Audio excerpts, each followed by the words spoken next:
네, 안녕하세요 양식이 여러분. 오랜만에 돌아온 양식당식이 이마루입니다. 이런 말이 있죠. 누구나 한 번쯤은 누군가의 팬이었다.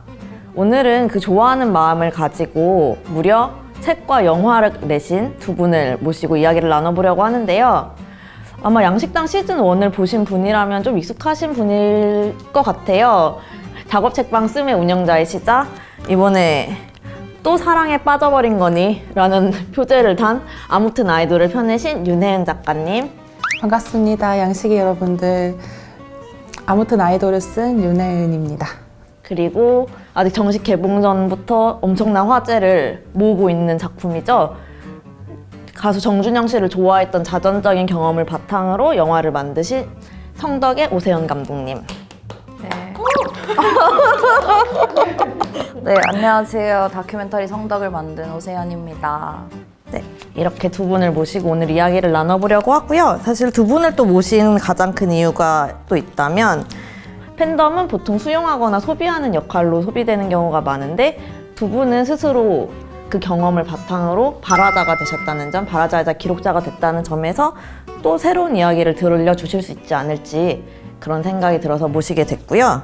사실 윤혜은 작가님 같은 경우에는 뭐 온앤오프의 팬이시라는 게 너무 알려져 있고 알려져 있나요? 아, 그렇구나. 네. 책방에도 많이 티를 내신다고 하셨는데 두 분 다 약간 K-팝 덕후라고 생각을 하면 될까요? 약간 문명특급 제재 씨 같은. 감독님은 어떠세요? 근데 사실 저는 의외로 아이돌한테 관심이 없어요.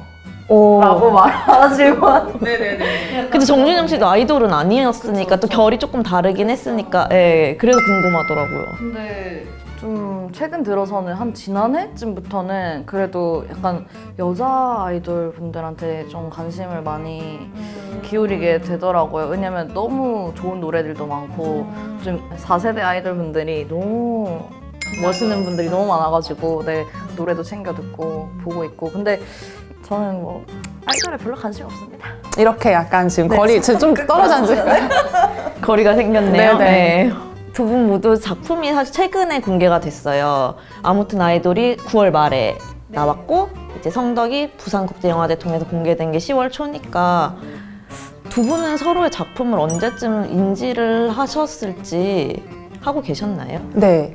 언제 인터뷰가 많이 이제 나올 때쯤에 검색어에 걸렸던 것 같아요. 뭐 아이돌 혹은 뭐 팬덤 이런 걸 검색하다 감독님을 이제 이런 영화를 만들고 계시고 지금 영화제에서 좀 주목받고 계시다. 그래서 아 그렇구나 하고 이젠 알고는 있었죠. 저는 이제 영화 공개하고 나서 이제 저희 교수님이 책을 되게 많이 읽으세요. 그래서 아무튼 아이돌 표지 사진을 딱 찍어서 보내시면서 이 작가분이랑 콜라보를 해봐라고 나중에 개봉할 때 그렇게 말씀을 하시는 거예요. 그래서 저는 이제 한번 SNS 한번 쫙 훑고 저장 약간 이렇게 된 상태였어요. 네. 너무 감동적인 비하인드. 너무 신기해요. 그래서 이렇게 근데 이렇게 또 만들어주신 거잖아요. 기회가 그러게 저도 약간 뿌듯하고 교수님께 말씀해 주세요. 이루어졌다고. 네. 사실 팬이었던 나뿐만이 아니라 또 주변의 경험들까지 그 창작물 안에 되게 잘 녹아져 있다고 생각이 되는데요. 어떤 반응들이 구체적으로 느껴지시는지. 쓰기 전에 가장 걱정했던 게 있다면 뭐 책의 주요 타깃이라고 저 혼자 마음속에 생각했던 어떤 대상이 있다면 그거는 저와 같은 덕후 동료들일 텐데 그들이 이거를 공감해 줄까? 나와 같은 당신들의 마음을 되게 지지하고 응원하고 있다는 이야기를 썼는데 그걸 이제 어떻게 받아들일까가 되게 궁금했어요. 그래서 여러 가지 좀 복잡한 심정으로 책을 쓰고 이제 세상에 내놨는데 그래도 알아봐 주시는 분들께서는 맞아 내가 쓴 것 같아 라는 말씀을 해주시는 리뷰를 볼 때 가장 뿌듯하고 그리고 뭐 아까 온앤오프 팬이라고 제가 많이 얘기하듯이 실제 그 온앤오프의 팬덤 퓨즈 분들이 또 많이 읽어주셔서 감사한 마음을 이 자리를 빌어서 전합니다. 퓨즈의 굿즈가 됐군요. 네. 네, 그렇게 된다면 좋고, 네. 네, 특히 오세영 감독님 같은 경우는 인터뷰 요청도 정말 많이 받으시잖아요. SBS 인터뷰 같은 경우에는 유튜브 조회수가 50만 회가 넘기도 했는데 영화를 둘러싼 어떤 화제를 사람들이 관심을 가진다는 게 이런 현상을 어떻게 받아들이고 계실지 궁금해요. 작가님의 책도 그렇고 이제 성덕이라는 영화도 그렇고 좀 팬들의 목소리에 귀를 기울이는 어떤 컨텐츠가 그만큼 없었던 것 같아요. 뭔가 되게 K-팝이라는 게 엄청나게 이제 큰 어떤 영역이 된 지도 꽤 오래 됐는데 뭔가 팬들은 항상 좀 서포트 해주는 어떤 그런 존재들로만 좀 비춰졌던 것 같아서 좀 근데 이제 팬들 이야기를 듣는 거의 최초의 영화이다 보니까 그래서 좀 관심을 가지시는 게 아닌가 싶고 또 이제 저의 경우에는 어떻게 보면 좀 그분을 좋아했던 과거가 흑역사인데 좀 그거를 좀 되게 드러내고 좀 이야기를 하는 영화다 보니까 좀 재밌게 생각해 주시는 것 같아요. 사람들이 알아봐줘서 기뻤던 부분들이 혹시 또 있을까요? 이렇게 꺼내놨는데 이런 부분까지 알아봐주네 해서 기쁜 부분들이 조금 구체적으로 있었지. 이 책을 읽으시는 어떤 비덕후분들도 계실 거 아니에요. 근데 그분들의 반응도 좀 궁금하긴 했거든요. 저는 이 책이 어떤 덕후를 조금 그동안 우리 사회가 좀 폄하하는 분위기, 소위 무슨 순위 이렇게 하면서 좀 무시했던 분위기에 좀 익숙해져 있던 대중들이 이 책을 읽고 아 덕후는 이런 사람들이구나 하고 좀 새롭게 그들을 해석할 수 있는 힌트 같은 것들 너무 비이성적인 존재가 아니라 좀 구체적인 사랑을 하고 이런 생각을 갖고서 내 덕심을 이어나가는구나. 이 사람들이 현생에서는 얼만큼 성실하고 덕질을 하면서 얻은 힘이 내 현생에 어떤 긍정적인 영향을 미치는지까지도 이제 좀 이 책을 통해서 감독님의 작품을 통해서 이렇게 알 수 있는 계기가 됐으면 좋겠다고 생각을 했는데 실제 그런 어떤 리뷰들을 보았을 때 반가운 것 같아요. 네. 결과물을 이렇게 내놨을 때 내가 시간이 지나서 봤을 때 내가 스스로 마음에 드는 부분이 또 달라지기도 할 것 같거든요. 영화에서는 어떤 부분이 제일 마음에 드세요? 아, 내가 이 부분은 진짜 잘 넣은 것 같다. 이걸 하길 잘했다? 저희 영화가 좀 오프닝 시퀀스가 되게 강렬한 것 같아요. 좀 휘몰아치는 그 저의 과거부터 이제 현재에 놓인 이런 이제 망한 상황까지가 되게 이제 순식간에 드러나는데 재밌는 것 같고 그 부분이 좀 되게 좀 상업적이다라는 얘기를 하시는 분들도 있었거든요. 막 이제 조금 너무 자극적으로 버무려져서 네, 너무 이제 자극적이고 막 이제 네. 말장난 같은 것들도 있고 하니까 근데 어쨌든 간에 그런 방식으로 가는 게 제일 좀 직관적이라는 느낌이 많이 들었어서 좀 극장에서 보면서는 그래도 저도 잘했다 생각한 것 같아요. 네.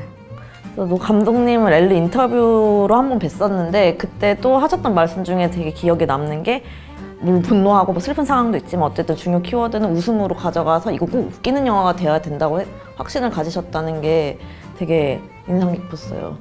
지금 윤혜연 작가님께서 팬이 스스로 뭔가 발화자가 되어서 주체적으로 이야기를 하는 경험이 많지 않았던 것 같다 이런 이야기를 하셨는데 책임감이라거나 아니면 얘기를 한 거에 대해서 기쁨 같은 것도 느끼시나요? 제가 이제 누군가를 좋아하는 이 마음을 또 제가 좋아하는 글쓰기라는 수단으로 표현했다는 일단 기쁨이 있는 것 같아요. 책임감은 좋은 덕질을 하는 덕후가 되어야겠다? 그냥 어떤 누군가를 위한 책임감보다는 저 스스로한테 좀 약속하게 되는 거는 있는 것 같아요. 좀 오래오래 이 좋아하는 마음을 건강하게 지키면서 나이가 들어도 관절 건강하게 콘서트를 뛰는 그런 좀 자유로운 할머니 덕후가 되고 싶다? 약간 이런 생각을 그냥 하는 것 같아요, 스스로. 그렇다면 나중에 시간이 흘러서 이 책을 봤을 때 씁쓸하지 않을 수 있을 테니까요. 네. 작업하는 과정에서 생각이 정리되는 경우들도 있으실 것 같아요. 감독님 같은 경우에는 경계하시는 부분이 있거나 아니면 이거는 조금 잘 보였으면 좋겠다 중심에 두려고 노력하셨던 게 또 있으실까요?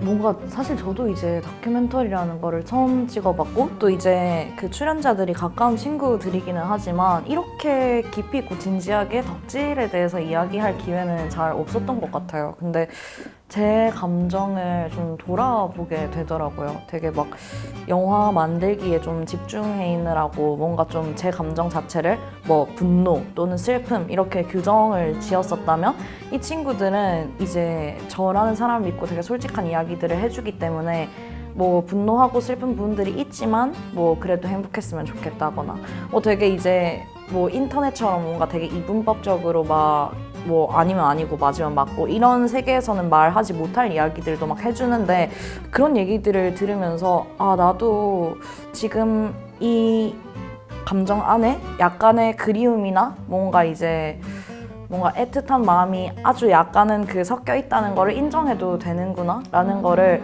저는 좀 친구들 만나면서 많이 배웠고 그래서 되게 다큐멘터리를 만드는 일이 정말 배움의 연속이라고 느꼈어요. 뭔가 제가 아무리 이 인터뷰를 예상하고 예측하고 이렇게 생각을 해도 절대 그렇게 안 되더라고요. 또 궁금한 게 어쨌든 작품은 한 방향성이 있잖아요. 그러니까 아무튼 아이돌을 쓰면서도 그래도 이 책이 어떤 식으로 받아들여졌으면 좋겠다라는 거에 혹시 누락된 이야기나 뭔가 건드리지 못했던 그런 게 있을지 조금 더 하고 싶은 이야기가 두 분께 뭔가 있다면?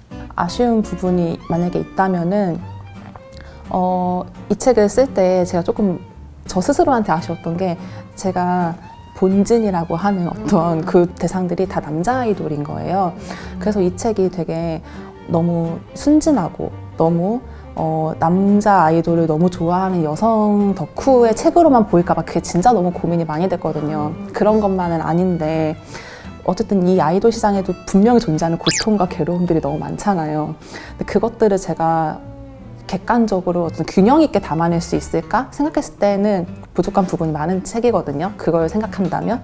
그래서 쓸 때 어쨌든 아이돌이라는 존재를 좋아하는 과정에서 덕후들이 느끼는 그 복잡하고 속상한 부분들을 어쨌든 담아내서 위로와 어떤 경각심 같은 것들을 좀 주고 싶었던 것 같아요. 근데 그게 생각한 것만큼은 잘 표현되지 않은 부분이 있어서 나중에 뭔가 부족한 부분이 있다면 그런 부분들을 조금 채우고 싶은 마음?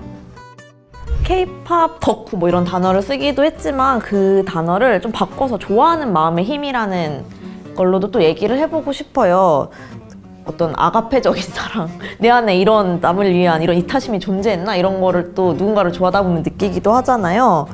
특히 윤혜은 작가님이 그 이유리 작가의 소설 둥둥을 통해서 이 얘기를 해보고 싶다고 먼저 말씀을 해주셨는데 약간 소설 소개를 간단하게 부탁드리겠습니다. 둥둥이라는 소설은 이제 이유리 작가님의 브로콜리 펀치라는 소설집에 수록된 작품이에요.